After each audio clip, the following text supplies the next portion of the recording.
Hello there guys and welcome back to a brand new Star Wars Hunters video. Today I have some details about the game that have arisen from job listings on the Zynga website. I just want to say thank you to Reddit user CeeLo Star Wars who posted some of the details about this and provided a link to the page all the information was found on. I also did some further investigation and found even more details than was posted on the Reddit post, so I'll go through all of those in the video. If you want to stay up to date with all things Star Wars Hunters, then be sure to subscribe to the channel with those notifications turned on for more videos like this and much more across Star Wars gaming.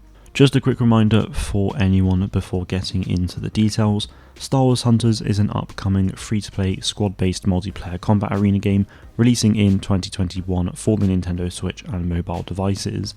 The game is being made by a natural motion studio called Boss Alien, who are based in Brighton, England, and recently set up a studio in Austin, Texas. The game is being published by Zynga, who you may recognise from a whole host of games, especially those back in the day that were popular on Facebook. Firstly, a lot of job listings talk about how it's going to be a AAA experience with console quality visuals on mobile devices and AAA audio experiences. From the teaser we got back in February, we already know that it's going to be quite stylized, so I'm looking forward to seeing how it will all look. Unsurprisingly, Star Wars Hunters is being made in the Unreal Engine, which you may or may not care about, but either way, it's a really great game engine and Epic Games continue to push the boundaries with what's capable of it. Now for the more meaty stuff though, post-launch content has pretty much been confirmed through multiple job roles. In the Director of Product job, it talks about creating product roadmaps for the development of the game and post-launch live operations. There's also a whole job dedicated to live operations via the Live Operations Director role. This job talks about how the person will need to understand the requirements for all target platforms and lead the plan for releasing hotfixes, content and updates.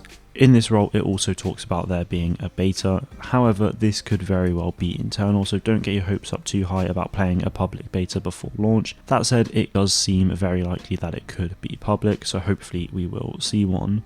Also with this role, it says that you will support the studio leader to build a feature pipeline and broader strategic vision for getting future experiences and features out to players. What content this will be, we can only speculate, but I'm really excited to see what they can do with Star Wars Hunters. Regular live streams will also be a thing for Star Wars Hunters, which I think is very interesting. In the social media lead role, it talks about how one of the responsibilities is to plan and co-present regular live streams. I imagine this will mostly be around content updates, but I think it's a really cool thing that they're looking to do, and perhaps they could even get creators on board with these streams as well. The social media role also refers to working on our upcoming Star Wars games. Games obviously being the plural, so perhaps that means Zynga has another Star Wars game or more on the way along with Star Wars Hunters. The lead UX engineer role also says that you will lead the UX and general engineering team on one of our Star Wars games. Now the fact that it talks about one of our Star Wars games leads me to think that there will be more on the way, and much like EA Star Wars, Zynga has a YouTube channel called Zynga Star Wars, so I definitely think we can expect to see more in the coming years. The next thing I'm going to go over is something that's definitely got me really excited. If you've been watching me for some time now, you'll know that I'm a big fan of cosmetics and customization. Well, in this senior software engineer UI role, it talks about how you will create player-facing features within the out-of-game experience, building smooth and cohesive UI and client-server interactions to enable players to get in-game, customize their characters and more. It's this customization of characters that excites me here.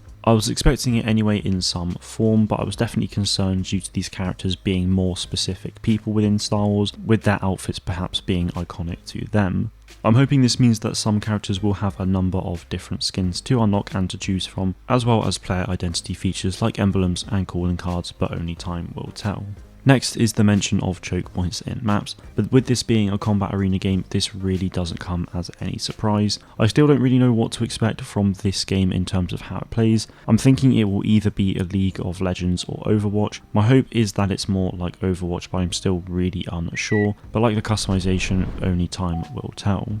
PvE content of some kind also seems to be coming to the game, as in the senior game designer role it talks about how they must construct fun and engaging PvE and PvP content. What this could be I have no idea, but I'm excited to see what the game is like. I think it would really benefit the game if they did have PvE content, because as it's on mobile and the Nintendo Switch, you won't always have access to the internet. So PvE experiences will allow you to play the game at any point in time wherever you are.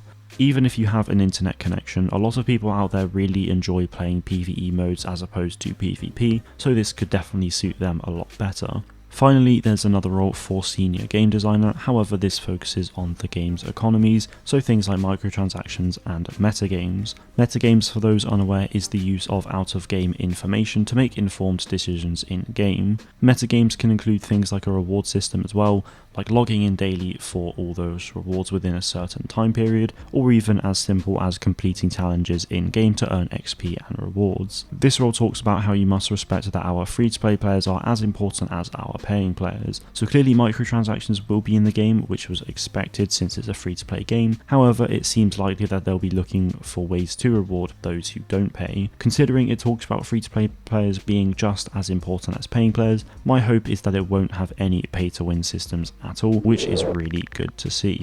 Anyway guys, that is pretty much everything from the Zynga job listings. Let me know in the comments what you think about all of this information. I'm really excited to find out more about this game, and I'll be covering all the news for it, so remember to subscribe if you haven't done so already. Thank you all very much for watching, and may the force be with you always.